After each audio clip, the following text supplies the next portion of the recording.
Hoje vamos aprender a jogar Douro 1872. Em primeiro lugar, cada jogador escolhe uma personagem das 5 disponíveis. Ao escolher, deve retirar a carta de referência do jogador e as 10 cartas de pipas referentes ao seu personagem. Estes baralhos são todos exatamente iguais entre as personagens e representam os recursos disponíveis a cada jogador, neste caso a quantidade de vinho do Porto nas suas caves e que lhes interessa exportar nos barcos rabelos. Cada baralho tem cartas com os valores que vão de 0 a 4 e de 6 a 10. Cada jogador começa também com 5 pontos de vitória, representados por marcadores com forma de pipa. 2 marcadores de 1 ponto e 1 marcador de 3 pontos. Os restantes marcadores deverão ser empilhados no centro da mesa ao alcance de todos os jogadores. De seguida constrói-se a pilha de barcos e eventos que teremos de disputar com os nossos estoques de tinto. Estes incluem 2 tipos de cartas. As cartas de barco, que representam os barcos de clientes que querem o nosso vinho, e as cartas de nevoeiro, que representam eventos e perigos no Douro que teremos de superar todos em conjunto. Para construir este baralho, separam-se as 6 cartas de nevoeiro. Baralham-se as restantes 15 cartas de barco e separam-se 3. Estas ficam na base do nosso baralho. As restantes 12 cartas de barco juntam-se então às cartas de nevoeiro que tínhamos separado no início e baralham-se. Estas cartas deverão ser colocadas em cima das 3 cartas que separámos anteriormente. O único cuidado que temos de ter é de garantir que a carta no topo do baralho é uma carta de barco e não uma carta de nevoeiro. De seguida constrói-se o Vale do Douro por criar uma fila de barcos até chegarmos à primeira carta de nevoeiro, que deverá ser mantida no topo do baralho. E estamos prontos a começar a jogar. Uma pequena nota: estamos a deixar de fora as regras de uma carta especial, a Filoxera, e que vamos abordar mais para o fim do tutorial. Relativamente ao Vale do Douro, que construímos no último passo do setup, começam-se a resolver as cartas de barco uma a uma, conforme dispostas no Vale do Douro. Para cada jogador escolhe da sua mão uma carta de pipas que quer investir na embarcação a ser disputada. Como podem ver, cada carta de barco tem um número nas suas costas. Isto representa o grau de dificuldade para se desfazer a encomenda do barco em questão. Cada número corresponde a um intervalo possível de números de pipas que este cliente procura e que terão de ser atingidas com o envolvimento de todos os jogadores para completar a encomenda com sucesso. Depois de todos os jogadores terem decidido que carta querem investir na embarcação, vira-se a carta e finalmente pode-se consultar o valor exato que está a ser pedido pelo barco. Este valor também será diferente consoante se joga com 3, 4 ou 5 jogadores.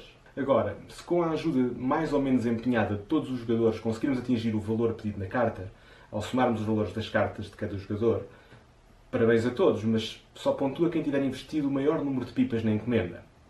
Este jogador ganhará 2 pontos. Caso haja um empate, todos os jogadores que tenham jogado as cartas com o valor mais alto das que estão na mesa ganham 1 ponto. Caso o esforço conjunto não chegue para encher o porão do barco, então temos um problema. Nesse caso, o jogador que tenha jogado a carta mais baixa perde 2 pontos. Caso haja um empate ao nível das cartas mais baixas, cada um dos jogadores perderá 1 ponto.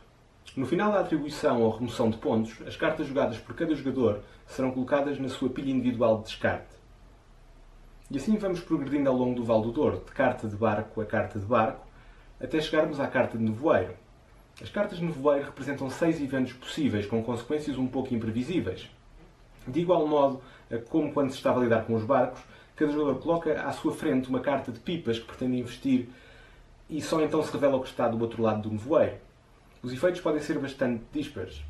A título de exemplo, se for a carta de fragas, esta funciona como um barco com um valor-alvo que tem de ser atingido com o somatório de todas as cartas jogadas.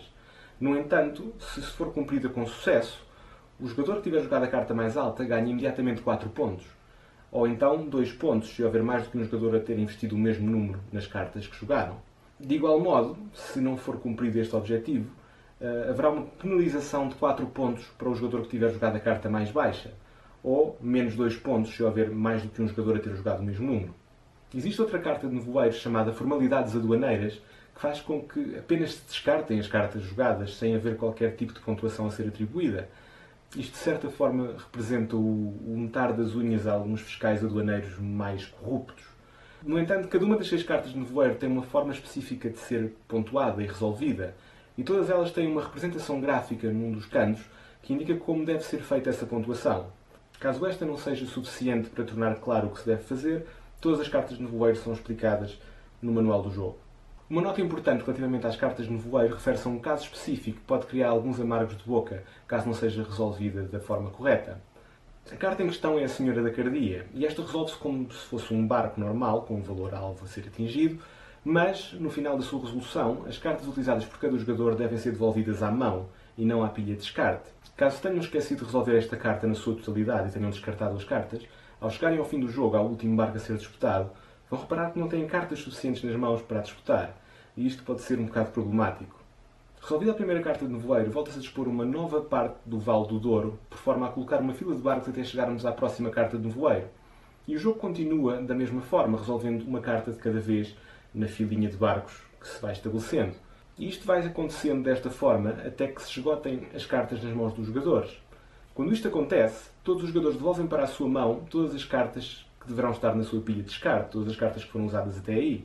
Entra em jogo também uma carta especial, a carta de beneficência, que faz com que todos os jogadores tenham a oportunidade de dar uma das cartas da sua mão para a caridade. As cartas jogadas por cada jogador são feitas em segredo e serão colocadas por debaixo da carta da caridade e aí deverão ficar até ao final do jogo, quando se contarem as pontuações. Continuar-se-á então a resolver as cartas ao longo do Douro até que se acabem os barcos e as cartas na mão dos jogadores. Isto significa que se acabou o jogo e cada jogador contará os pontos que tem à sua frente. Deverão também olhar para a carta de beneficência e revelar as cartas que foram investidas por todos os jogadores. Ou os jogadores que tiverem investido o valor mais alto para a caridade ganham um ponto e ou os jogadores que tenham investido o valor mais baixo, portanto os menos caridosos, perdem um ponto. Mas esperem, se o jogo vos parece simples, há mais. Existe uma carta especial, a Filoxera, e esta carta tenta reduzir o peso dos empates no jogo, representando um ponto fraco para o jogador que quer controlar. No início do jogo, todos os jogadores retiram uma carta da mão do jogador à sua esquerda e colocam-na à frente deste. O jogador que tiver a carta mais baixa à sua frente fica infectado com Filoxera. Esta carta anda a circular entre os jogadores e o seu efeito prático é relativamente simples. Em caso de empate no número da carta de pipas colocada na mesa para a resolução de qualquer tipo de evento, o jogador infectado com Filoxera perde imediatamente esse empate. Assim que a carta de Filoxera fizer o jogador perder um empate, de qualquer tipo, mesmo que se for um empate que não lhe viria a render qualquer tipo de pontos, a carta é passada para o jogador seguinte, no sentido dos ponteiros do relógio, e assim vai sendo feito sucessivamente ao longo do jogo. Uma nota breve sobre a variante para dois jogadores. Neste caso, não se joga com a carta de Filoxera, esta permanece na caixa, e joga-se com um terceiro jogador fantasma, que vai jogando as cartas aleatoriamente. Portanto, coloca-se um baralho baralhado com as cartas na mesa e retira-se, cada vez que for preciso esse jogador jogar uma carta, retira-se a carta do topo, por exemplo, e resolvem-se as coisas como se esse fosse o terceiro jogador a jogar. Portanto, nas pontuações, continua-se a jogar com os pontos-alvo de 3 jogadores e faz-se assim. Portanto, às vezes há uma chance de que o jogador fantasma ganhe alguns desafios e alguns eventos e é assim que se processa o jogo. E é assim que se joga Douro 1872. Quaisquer críticas ou comentários são bem-vindos e até breve.